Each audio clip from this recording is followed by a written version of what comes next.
नमस्कार बच्चों, कैसे हो आप सभी? सभी अच्छे होंगे। अच्छे, ठीक है। हाँ तो बेटा, हमने अपना फर्स्ट यूनिट ख़त्म कर लिया था। फर्स्ट यूनिट का एनसीईआरटी हो गए थे, सेल्फ असेसमेंट हो गया था। उसके बाद हमने स्टार्ट किया था अपना सेकंड यूनिट, ठीक है। और सेकंड यूनिट अब हम स्टार्ट करेंगे, ठीक है। स्टार्ट करेंगे इसके अंदर। तो सेकंड यूनिट कौन सा है बेटा? आपका जो यूनिट सेकंड है, आपका यूनिट सेकंड, और यूनिट सेकंड है बेटा स्ट्रक्चर ऑफ एटम। वो आपका है structure of atom. Structure of atom, इसके अंदर देखो बेटा, आप क्या पढ़ेंगे? सबसे पहले पढ़ेंगे आप डिस्कवरी बेटा। डिस्कवरी फंडामेंटल पार्टिकल की, discovery of fundamental particles. Second इसके अंदर आप पढ़ेंगे बेटा मॉडल ऑफ एटम।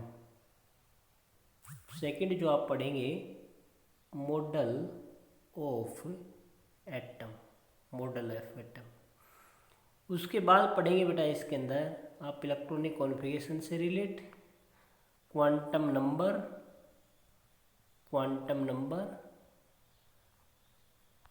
ठीक है बेटा। Shape of orbital,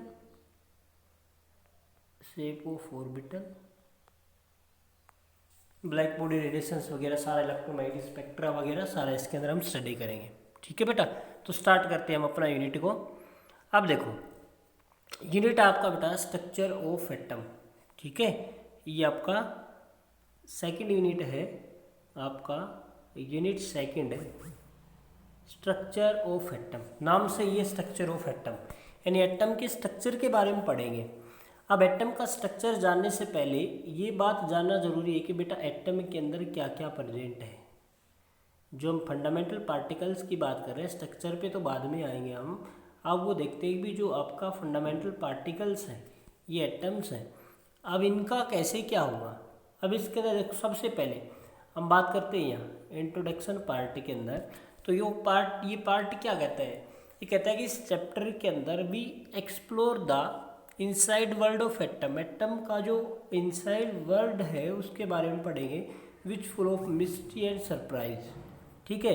whole chemistry is based on atom and their structure. सारा केमिस्ट्री एटम और उसकी स्ट्रक्चर के ऊपर based. We will also study the behaviour exhibited by the electrons and their consequences, ठीक है। उसके बाद आता है बेटा इसके अंदर जो इसका इम्पोर्टेंट पार्ट है, यहाँ से डिस्कवरी ऑफ फंडामेंटल पार्टिकल। ये आता है डिस्कवरी ऑफ फंडामेंटल पार्टिकल। तो बेटा जो डाल्टन की थ्योरी थी उसने एक्सप्लेन किया law of conservation of mass, law of constant composition, law of multiple proportion, अच्छे से एक्सप्लेन कर दिया। लेकिन वो फेल हो गई। क्या?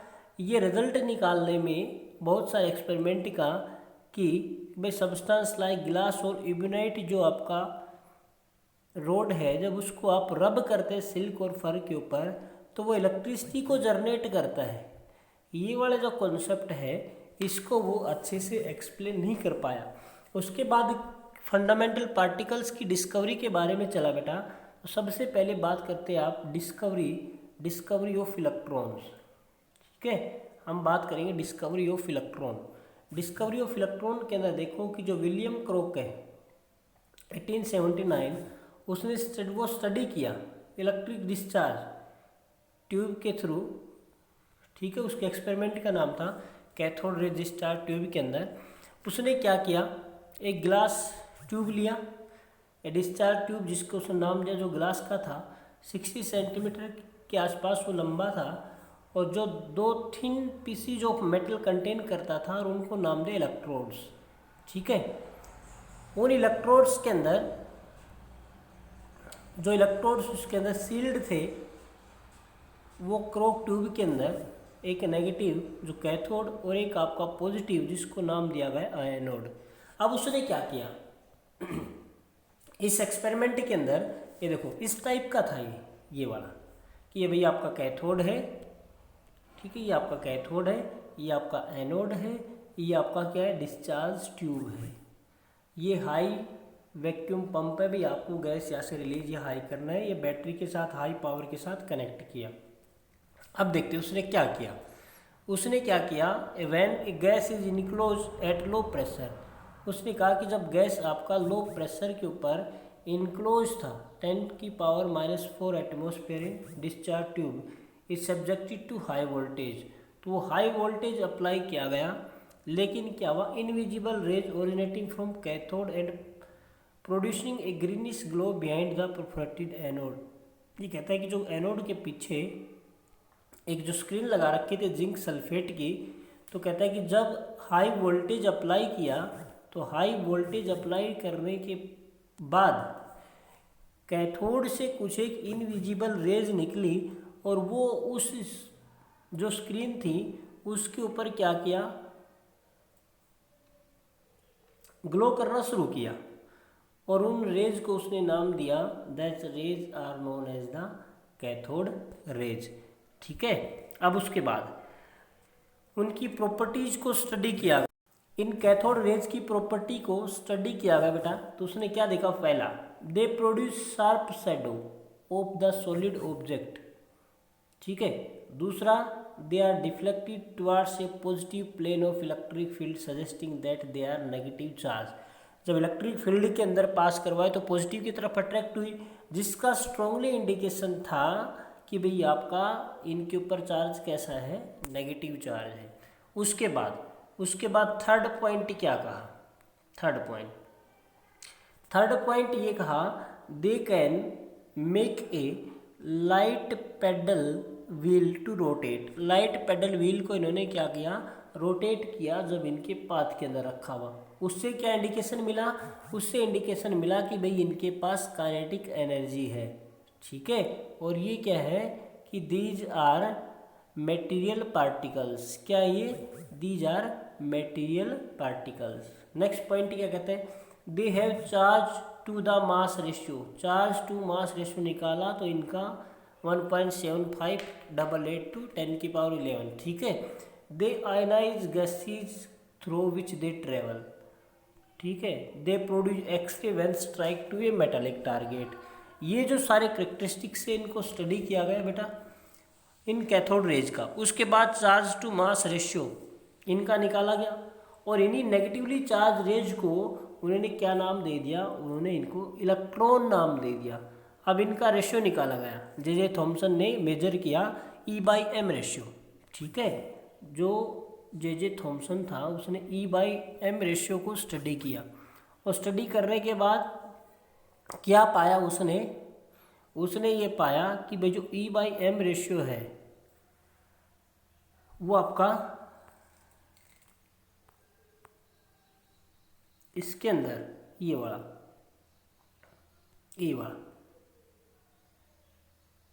ये आपका मास ऑफ इलेक्ट्रॉन कैलकुलेट किया, और ये आपका चार्ज हो गया। तो यहाँ से उसने E/m रेशियो कैलकुलेट किया, जो कितना आया था, वो आपका आया था 1.75 ये। और उसके बाद मास कैलकुलेट किया, तो क्या आया आपका मास, वो आप E/m रेशियो से मास ऑफ इलेक्ट्रॉन कैलकुलेट किया तो आपका ये आ गया। उसके बाद सेकंड क्या किया, उसके बाद ओरिजिन कहा था कैथोड रेज का, मटेरियल ऑफ द कैथोड, ठीक है, जो गैस इनसाइड था, बम्बार्डमेंट किया था गैस मॉलिक्यूल के ऊपर।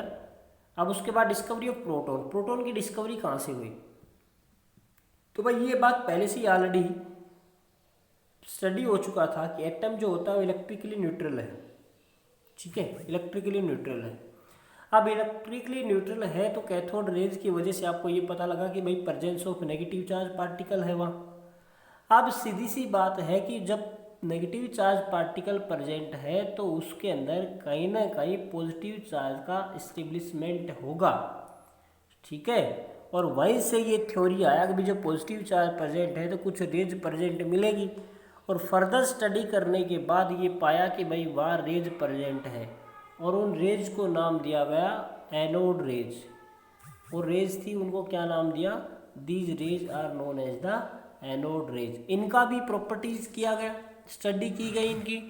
तो वो स्टडी क्या कहती है इनकी, वो स्टडी ये कहती है, ये कहता है स्टडी आपका प्रॉपर्टीज क्या कहती है, प्रॉपर्टीज ये कहता है they travel a straight line, ठीक है, they travel a straight line, they carry positive charge, they are made up of material particle, value of charge of the particle considered the anode rays found to be depend upon the nature of gas, और क्या था, the mass of the particle found to depend upon the nature of gas, charge to mass ratio particle is also found depend upon the gas taken, और behaviour of electric and magnetic field is opposite to the observe of electron, जो electron के अंदर observe किया गया उससे क्या था, ये अपोजिट के अंदर था, अलग था, ठीक है। उसके बाद इनका चार्ज ऑफ प्रोटॉन दिखा, तो चार्ज ऑफ प्रोटॉन क्या था, दैट इज द 1.60 टू 10⁻⁻19, ठीक है।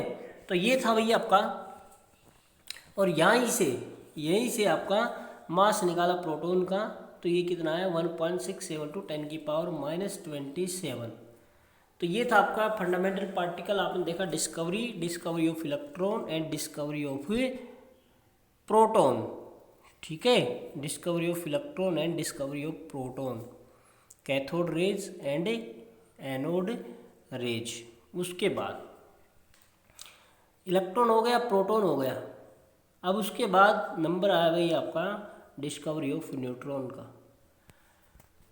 न्यूट्रॉन के अंदर क्या था, इसके अंदर था भाई न्यूट्रॉन है आपका, ठीक है।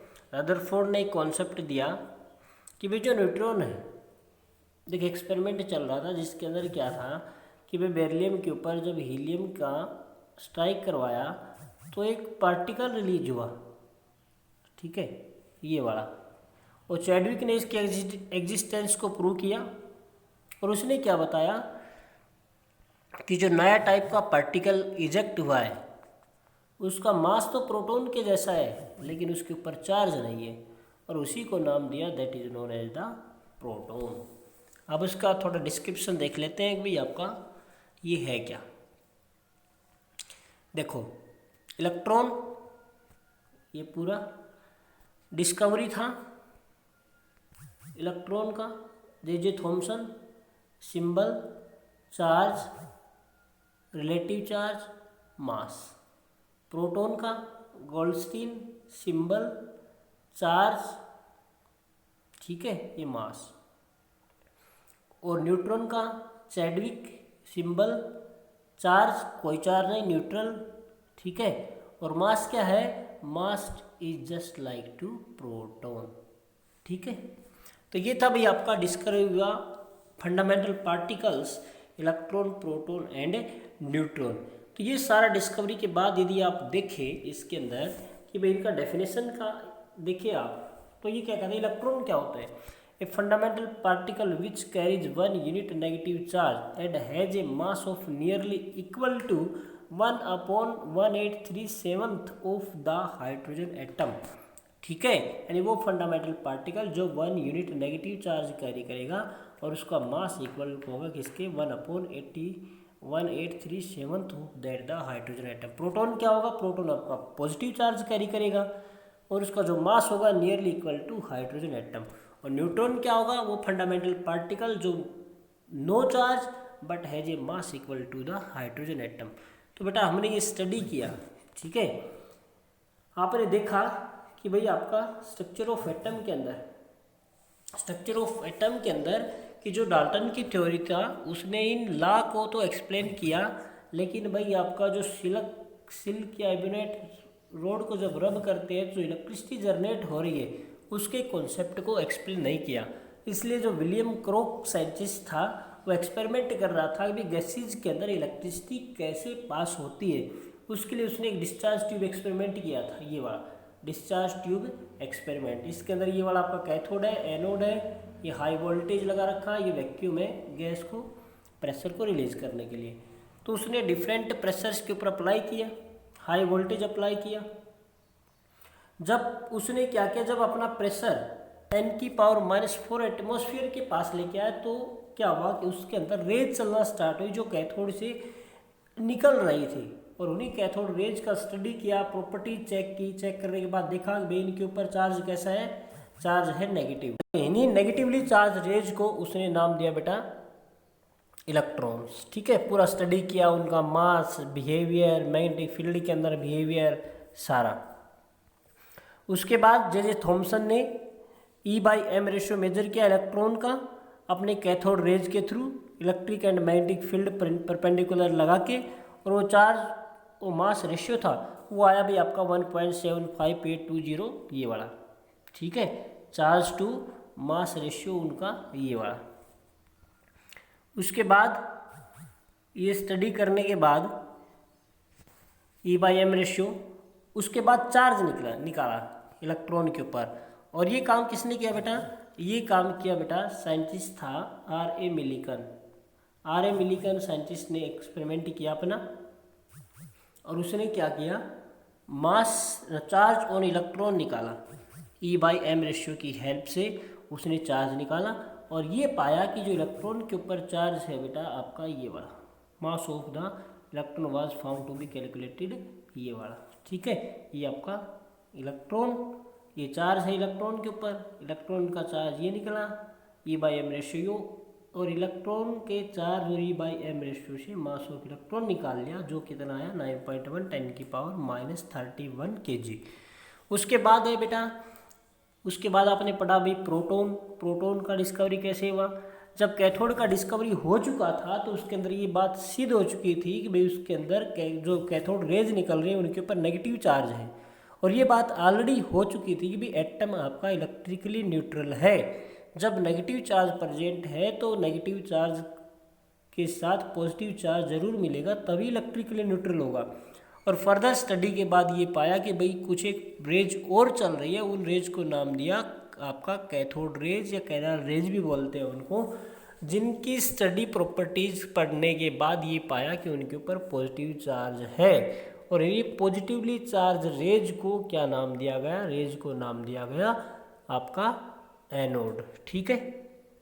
उसके बाद चार्ज देखा तो 1.6 10⁻⁻19 ये चार्ज था। उसके बाद इनका मास निकाला। उसके बाद हुआ भाई आपका डिस्कवरी ऑफ न्यूट्रॉन, ठीक है। न्यूट्रॉन की डिस्कवरी के अंदर चैडविक साइंटिस्ट था, उसने इस चीज़ को एग्जिस्टेंस को प्रूव कर दिया। उसने कहा कि जब बीम ऑफ एल्फा पार्टिकल आप इंसिडेंट करवाते हैं बेरिलियम के ऊपर, तो एक नया टाइप का पार्टिकल निकल के आता है, ठीक है, जिसका कोई चार्ज नहीं, न्यूट्रल है वो, और उसी को नाम दिया न्यूट्रॉन। और ये आपका एग्जाम्पल के थ्रू समझ सकते हो, बेरिलियम के ऊपर अल्फा पार्टिकल स्ट्राइक करवाए तो ये नया कंपाउंड के साथ आपका न्यूट्रल पार्टिकल निकला, और इसी को नाम दिया गया न्यूट्रॉन, ठीक है, जिसका मास ऑलमोस्ट इक्वल टू प्रोटॉन है, विच कैरी नो चार्ज, जिसके ऊपर कोई चार्ज नहीं होगा। तो ये था बेटा आपका डिस्कवरी ऑफ न्यूट्रॉन। तो ये डिस्कवरी आपका फंडामेंटल पार्टिकल्स का, इलेक्ट्रॉन का, प्रोटॉन का और न्यूट्रॉन का, ठीक है।